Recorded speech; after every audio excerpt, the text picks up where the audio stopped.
Auzubillahiminash-shaytanir-rajeem. Bismillahir-rahmanir-rahim. Assalamu alaikum. Today we are going to discuss our topic about ionization chamber. This is also a detector for the detection of ionizing radiations. तो ionization chamber जो है ये हमारे पास एक ये भी gas filled radiation detectors में से एक डिटेक्टर है जिस तरीके से आपने जीएम काउंटर पढ़ा है और ये ज़्यादातर यूज़ होता है for the detection and measurement of ionising radiations के लिए जैसे एक्सरेज गैमा-रेज़ और बीटा पार्टिकल्स हैं जो आयनाइजेशन कॉज करते हैं उनके लिए इसको यूज़ किया जाता है तो डिटेक्टर जो है ये collect करता है all charges which are created by the direct ionization with the gas through the application of electric field in terms is termed as ionization chamber. इसमें यूजुअली क्या होता है कि आयनाइजिंग रेडिएशन आती है वो गैस के पार्टिकल्स के साथ ये गैस के एटम्स के साथ इंटरेक्ट करती है और उसके नतीजे में आयनाइजेशन होती है और इलेक्ट्रिक फील्ड जो हमने अप्लाई किया होता है उसके ज़रिए हम इन चार्जेस को कलेक्ट कर लेते हैं और हमें पता चल जाता है कि कोई रेडिएशन जो है उसकी वजह से ये आयनाइजेशन जो है वो कॉज हुई है। प्रिंसिपल इसका क्या है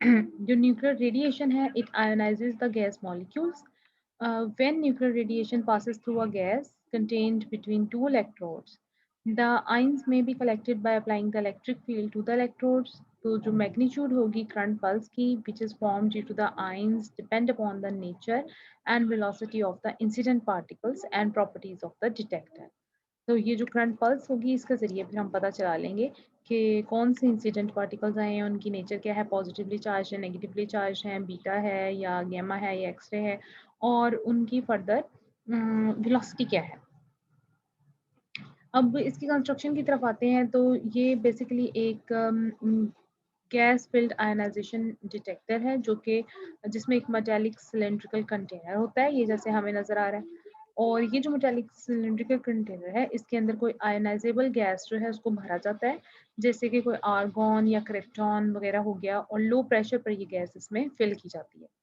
जो सिलेंडर है इसके अंदर एक थिन टंगस्टन वायर होती है ये जैसे हमें नज़र आ रही है ये टंगस्टन वायर जो है it is along the axis which is well insulated from the container जिसको कंटेनर से हमने इंसुलेट किया हुआ है अब आउटर वॉल जो है इस सिलेंडर की it is connected to a negative terminal of the power supply के नेगेटिव टर्मिनल के साथ हम आउटर वॉल को कनेक्ट कर देते हैं और जो सेंट्रल टंगस्टन वायर है उसको हम पॉजिटिव टर्मिनल के साथ कनेक्ट करते हैं of a DC power supply तो जो टंगस्टन वायर है वो एनोड के तौर पर एक्ट करती है और जो वॉल है वो कैथोड के तौर पर एक्ट करती है जो आयंस हैं they are collected by these electrodes which are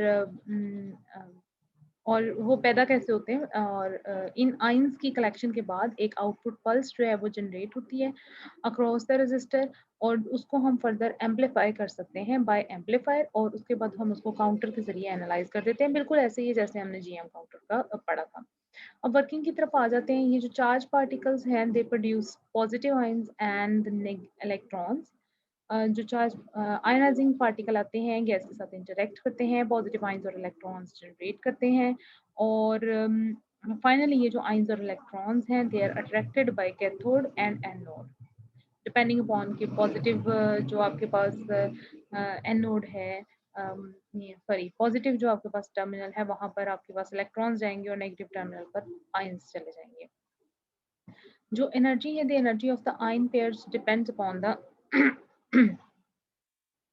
applied potential difference इन आयन पेयर्स की जो एनर्जी है वो अप्लाइड पोटेंशियल डिफरेंस पर डिपेंड करेगी the following two phenomena may take place before ion pairs reach at the respective electrodes दो phenomena हो सकते हैं एक है मल्टीप्लिकेशन और दूसरा है रिकम्बिनेशन मल्टीप्लिकेशन क्या है कि जो जनरेटेड आयंस हैं they get accelerated due to the attraction by the respective electrodes मतलब अगर आपके पास पॉजिटिव आयन है तो वो अट्रैक्ट होता है टुवर्ड्स नेगेटिव इलेक्ट्रोड और फाइनली वो क्योंकि उसको खींचेगा तो ये एक्सेलरेट हो जाएगा ये जो एक्सेलरेटेड आयंस हैं ये फर्दर आयनाइजेशन कॉज करेंगे क्योंकि इनकी न्यूट्रल एटम्स के साथ कोलिजन्स होंगी और फाइनली मजीद आयंस बनते जाएंगे due to the production of more ion pairs और इलेक्ट्रॉन आयन पेयर्स और इस तरह आयंस जो हैं वो मल्टीप्लाई होते जाएंगे मल्टीप्लिकेशन फैक्टर है depends upon the applied potential जितना अप्लाइड पोटेंशियल ज़्यादा होगा उतना ही मल्टीप्लिकेशन फैक्टर भी ज़्यादा होगा सेकंड है आपके पास रिकॉम्बिनेशन।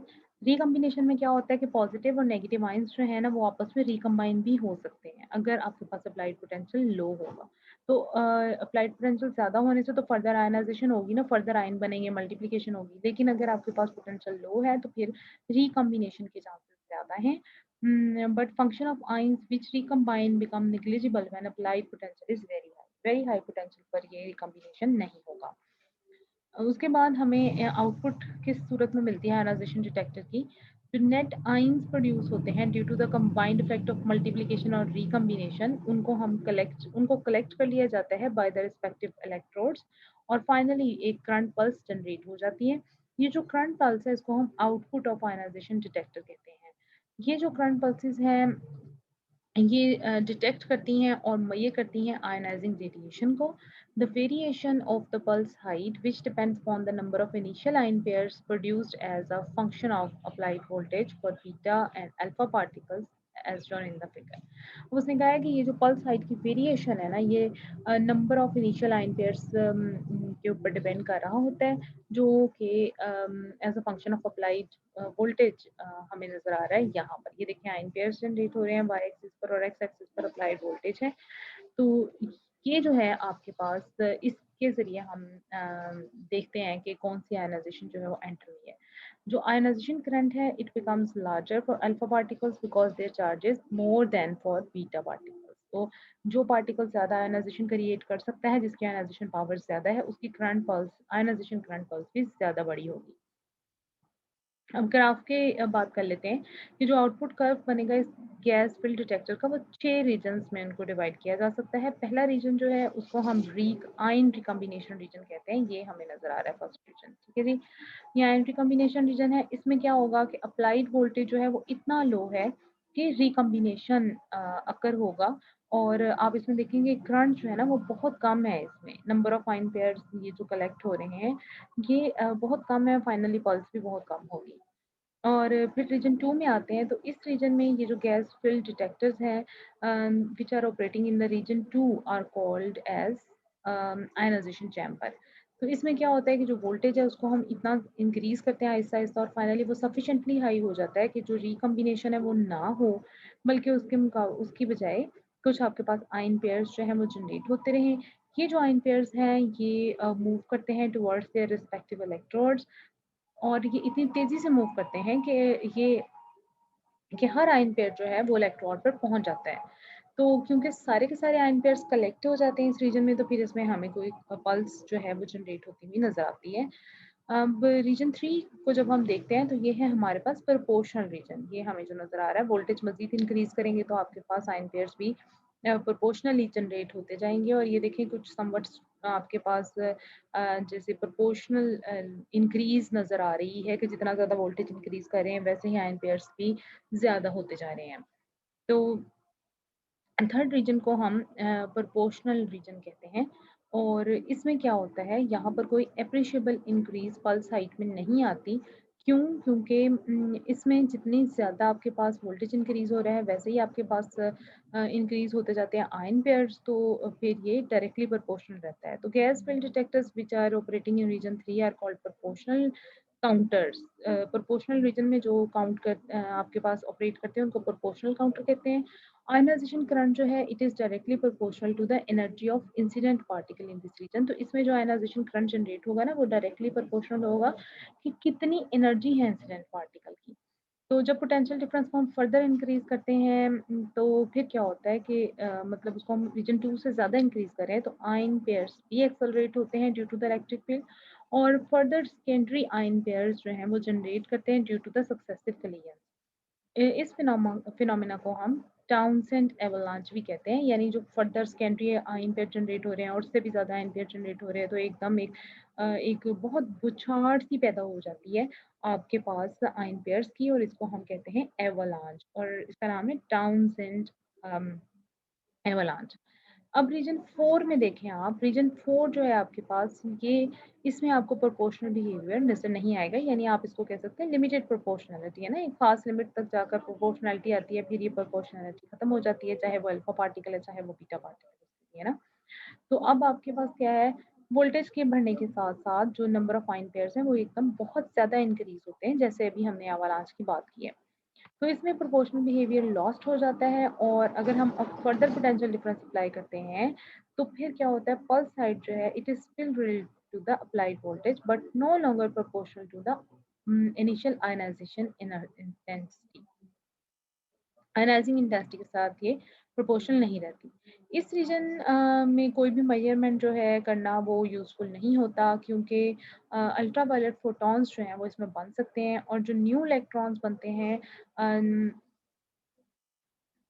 जब पॉजिटिव आयंस कैथोड पर पहुंचते हैं तो स्पेस चार्ज इफेक्ट हो सकता है और उसकी वजह से इलेक्ट्रिक फील्ड जो है वो डिस्टॉर्ट हो जाता है, यानी इसमें जो पल्स जनरेट होती है वो मतलब आप इसमें पल्स जनरेट नहीं हो सकती क्योंकि स्पेस चार्ज इफेक्ट हो जाता है और आपके पास ऐसा रीजन आने लग जाता है जहाँ पर आप करंट को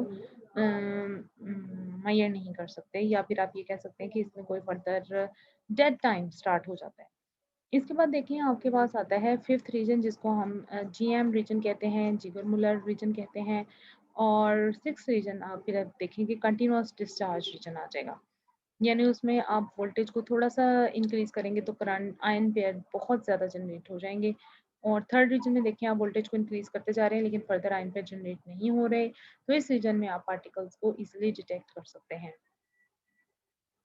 तो रीजन 5 जो है गैस फ़िल्ड डिटेक्टर्स में वो उनका जो इसमें काम करते हैं वो जिगर मुलर काउंटर्स हैं, क्योंकि यहाँ पर जो minimum ionizing particle can produce pulse of large height. तो मल्टीप्लिकेशन सेकेंडरी आयन की इंक्रीज हो जाती है by a large factor and the curves for alpha and beta particles merge together, जिससे हमें पता चलता है कि आयनाइजेशन करंट जो है it is independent of initial ionization. और इसमें फिर हमने वो जो सारा पढ़ा था कि डेड टाइम आ जाता है और डेड टाइम में फिर आप क्या करते हैं, कोई फर्दर पल्स जनरेट नहीं हो रही होती है और फिर जब उसमें क्वेंचिंग होती है और क्वेंचिंग के बाद फिर फर्दर पार्टिकल्स एंटर होते हैं, तो ये वो रीजन है। रीजन 6 जो है ये है at the end of the Geiger region, जो आपके पास काउंटर है वो फाइनली कंटिन्यूअस डिस्चार्ज रीजन में चला जाता है और ये जो डिस्चार्ज है इसमें large number of multiple pulses generate होने शुरू हो जाती हैं। ये रीजन का भी हमें कोई फ़ायदा नहीं है, हम इसको नहीं स्टडी करते क्योंकि जो डिस्चार्ज है वो इनडिफरेंट है to the presence of incident charge particles के, वो उसका उनके साथ कोई ताल्लुक नहीं होता। जो इंसिडेंट चार्ज पार्टिकल्स आ रहे होते हैं तो वो शॉर्ट पल्सेस होती हैं छोटी-छोटी सी और मल्टीपल पल्सेस होती हैं, तो उससे हम कुछ उनकी एनर्जी या कुछ भी पार्टिकल के बारे में पता नहीं चलाया जा सकता। अब हमारे पास एक लास्ट जो हमारा डिटेक्टर रह गया है that is proportional counter. Proportional counter जो है it is also a gaseous ionization detector which is used to measure the particles of ionizing radiation. तो की फीचर है इसका it is its ability to measure the energy of incident radiation by producing a detector output. अब जो output है this is directly proportional to the radiation energy, जितनी radiation की energy होगी उतना ही आउटपुट पल्स जो है वो जनरेट होगा। तो आम तौर पर इसको बहुत ज़्यादा ये इस्तेमाल हो रहा है जहाँ पर एनर्जी लेवल्स जो है इंसिडेंट रेडिएशन के वो हमें मालूम हो और ताकि फिर हम अल्फा और बीटा पार्टिकल्स के दरमियान में डिस्क्रिमिनेशन कर सकें और एक्सरे रेडिएशन डोज भी एक्यूरेटली मेजर कर सकें। प्रिंसिपल इसका यही है कि गैस मॉलिक्यूल्स जो हैं जब उनमें से कोई energetic ionization particle charge particle या रेडियो एक्टिव पार्टिकल गुजरता है तो गैस मॉलिक्यूल्स आयनाइज्ड हो जाते हैं और फाइनली हम उनकी आयनाइजेशन के नतीजे में करंट पल्स जनरेट होती है और उसको मेजर कर लेते हैं। कंस्ट्रक्शन अब इसकी आ जाते हैं तो प्रोपोर्शनल काउंटर में भी एक मेटालिक सिलिंड्रिकल ट्यूब होती है जिसमें मिक्सचर है मीथेन और आर्गन का लो टेम्परेचर पर, और इसमें भी एक फाइन टंगस्टन वायर होती है which is fixed along the axis of the tube, और एक एम्पलीफायर और डिस्क्रिमिनेटर जो है वो भी प्रोपोर्शनल काउंटर में अटैच होता है। ट्यूब जो है वो एक इलेक्ट्रोड की तरह एक्ट करती है और टंगस्टन वायर जो है वो दूसरी इलेक्ट्रोड के तौर पर काम करती है। वोल्टेज जब अप्लाई किया जाता है इस डिवाइस पर तो जो सेंट्रल वायर है इट बिकम्स एनोड और ट्यूब जो है वो कैथोड बन जाती है।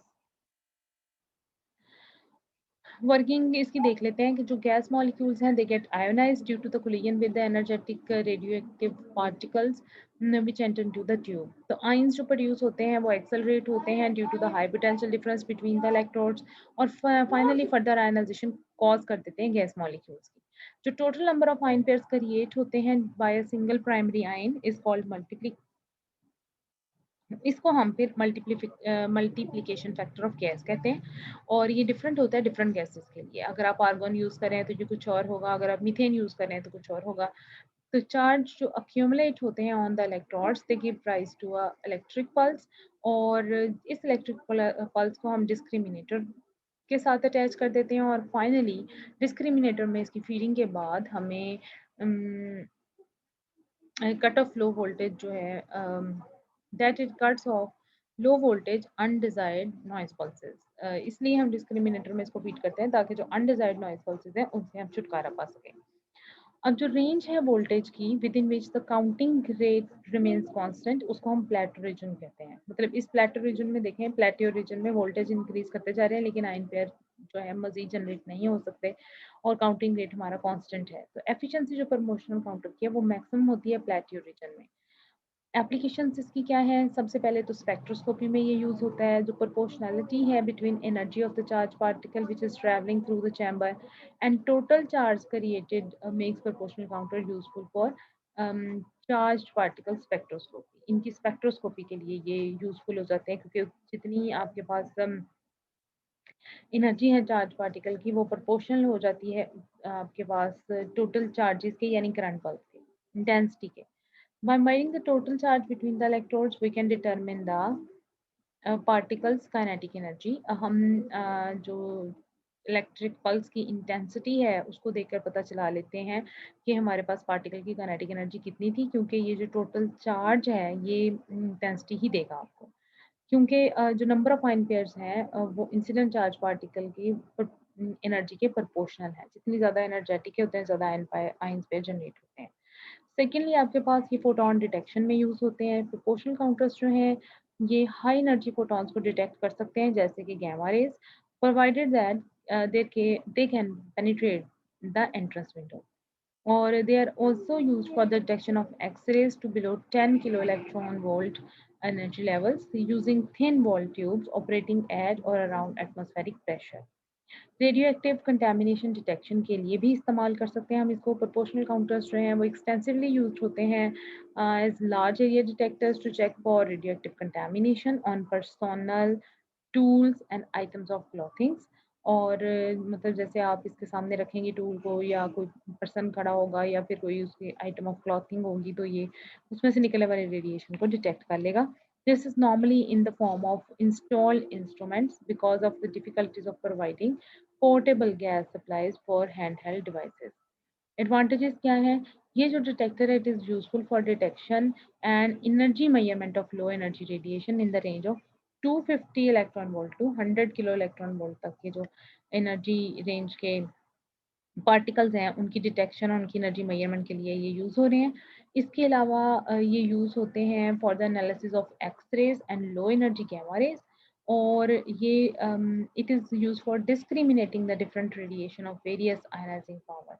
मुख्तलिफ आयनाइजिंग पावर की जो रेडिएशंस हैं उनको डिस्क्रिमिनेट करने के लिए उनकी एनर्जीज़ को और आयनाइजेशन पावर को भी ये यूज़ होते हैं। जैसे कि अल्फ़ा पार्टिकल जो हैं उनको हम काउंट कर सकते हैं in the presence of large fluxes of beta and gamma. मतलब अलग-अलग हम इनको डिफरेंशिएट कर सकते हैं। फिर बोरॉन ट्राइफ्लोराइड प्रोपोर्शनल काउंटर जो है उसको यूज़ किया जाता है for the detection of thermal neutrons. Thermal neutrons means slow neutrons जो है वो उससे डिटेक्ट किए जा सकते हैं।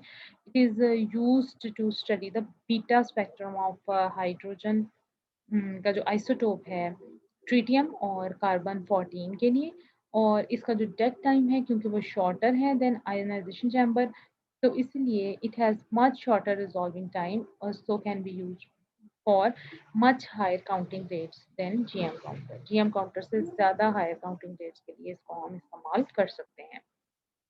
यहाँ पर हमारा डिटेक्टर्स जो है वो कंप्लीट हो जाता है और ऑलमोस्ट हमारा जो डिटेक्टर्स वाला पोर्शन जो है वो यहाँ पर कंप्लीट है। Okay then.